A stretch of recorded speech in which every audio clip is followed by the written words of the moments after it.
I discovered the second phone by accident, hidden behind a stack of winter gloves in the back of her closet, a place I had not looked in years because our marriage had trained me not to question ordinary routines. The screen lit up the moment I touched it.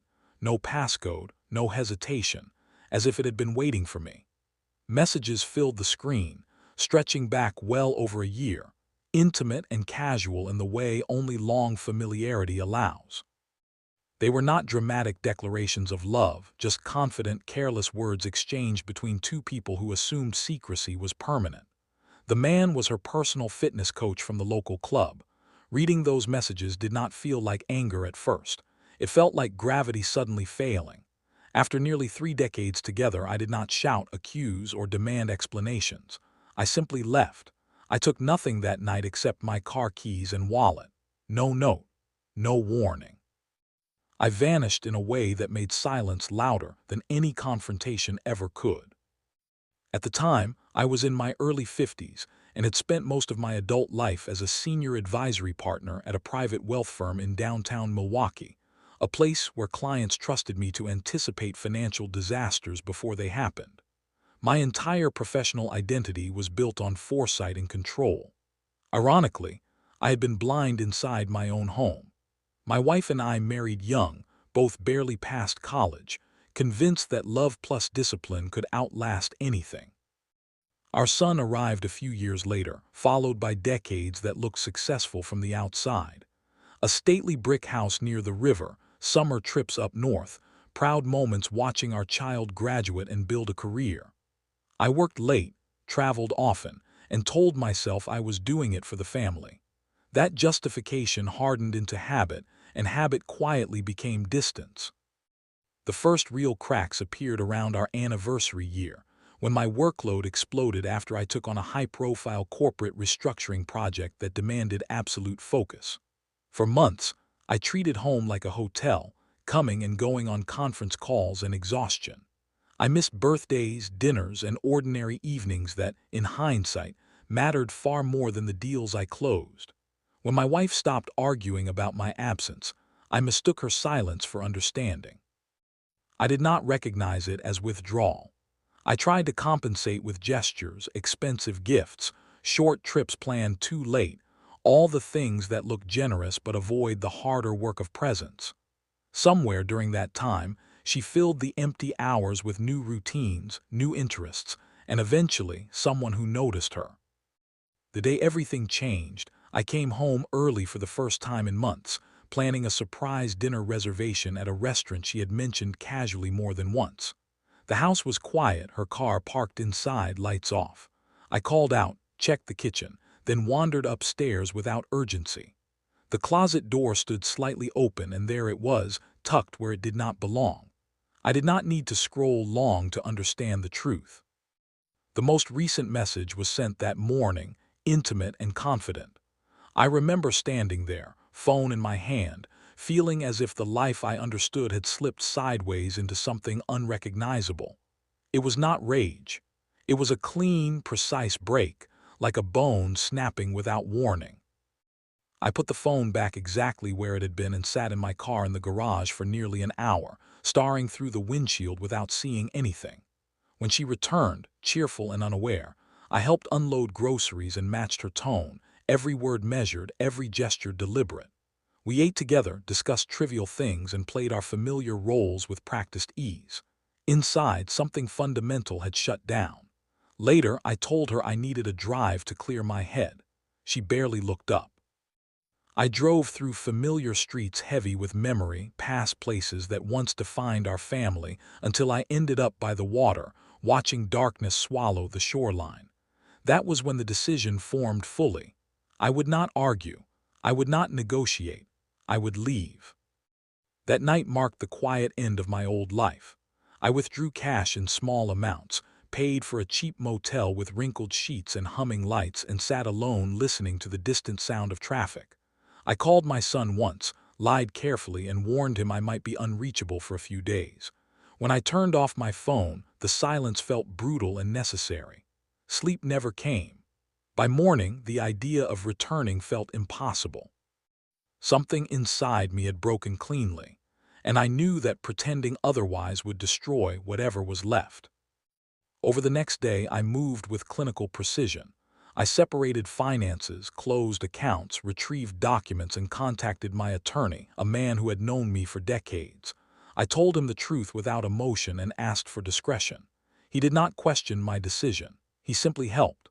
I gave instructions, delegated authority, and reduced my former life to manageable paperwork. I did not ask about reconciliation. I did not leave messages behind. If my wife wanted legal closure, she could initiate it. I would comply without resistance.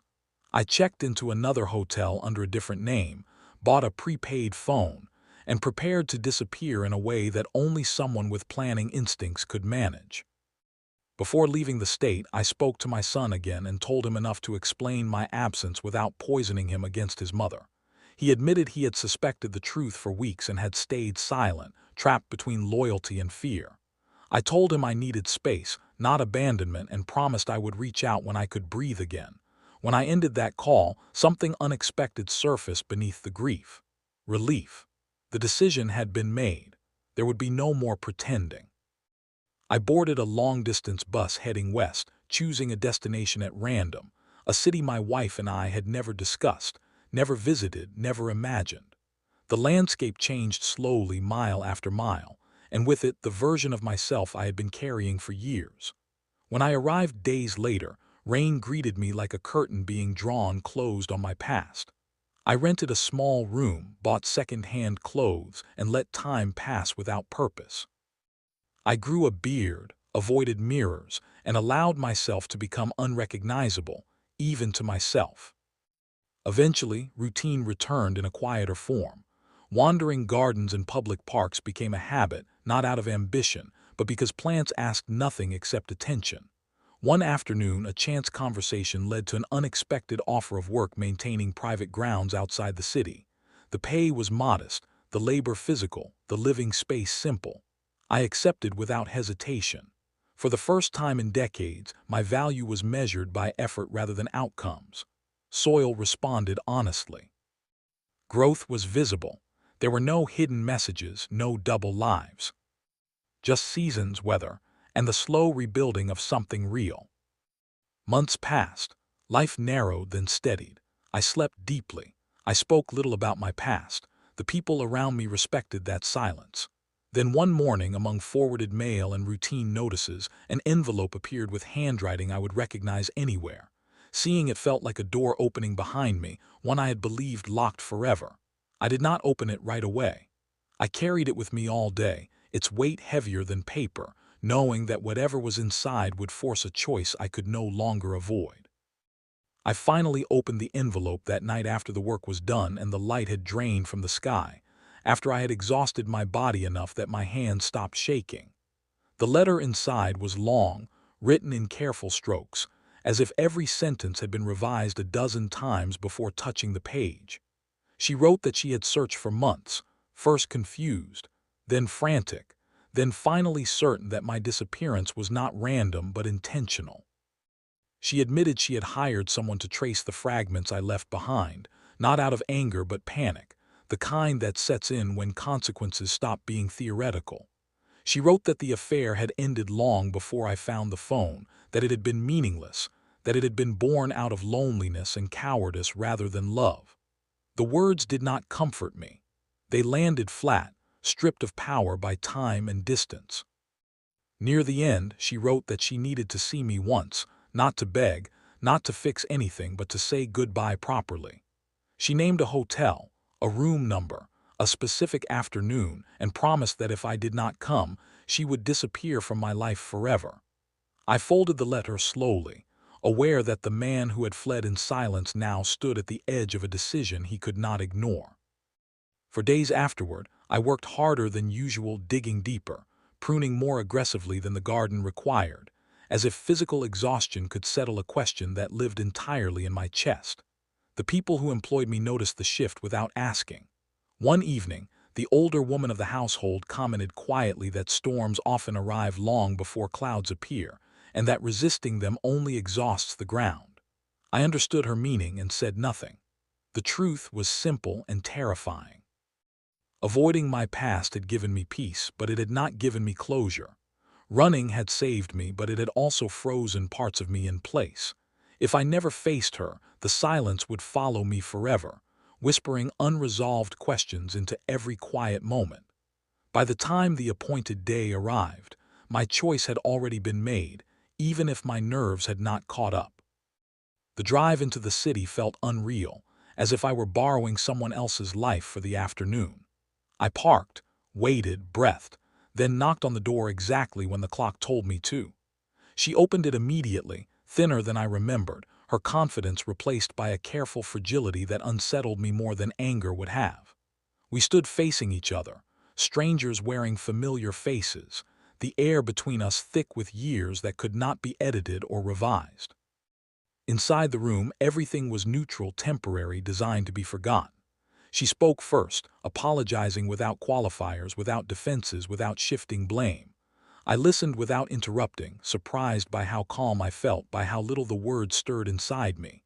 When she finished, I told her the truth. That disappearing had not been punishment. It had been survival, that explanations did not change outcomes.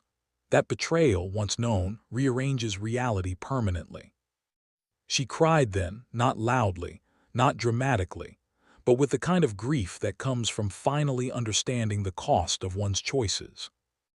We spoke about practical things next, as people often do when emotions become too heavy to hold. Legal matters, property, assets. She had already prepared everything, divided fairly, refusing to argue over details that no longer mattered. She told me our child blamed her entirely and barely spoke to her now. I told her I would correct that, not for her sake, but for his. Parents make mistakes, I said, but children should not be asked to carry them. That acknowledgement seemed to break something open in her, and for a moment the woman I once loved surfaced, not as a partner but as a shared history I no longer needed to fight. When we finally stood to leave, there were no dramatic gestures, no lingering touches. Just a quiet understanding that this chapter was ending cleanly, without revision or sequel. Returning to the garden afterward felt like stepping back into oxygen after holding my breath underwater. I slept deeply that night, dreamless and untroubled, and woke with a clarity I had not felt since before everything collapsed. In the weeks that followed, I repaired things I had neglected, both physical and internal. I spoke openly with my child, explained my choices without poisoning his view of his mother, and encouraged him to rebuild a relationship with her at his own pace. Healing, I learned, does not mean erasing the past. It means placing it where it can no longer trip you in the dark. Slowly, deliberately, life widened again.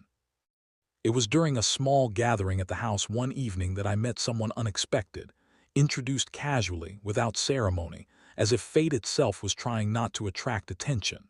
She was confident without being loud, direct without being invasive, someone whose presence felt steady rather than demanding.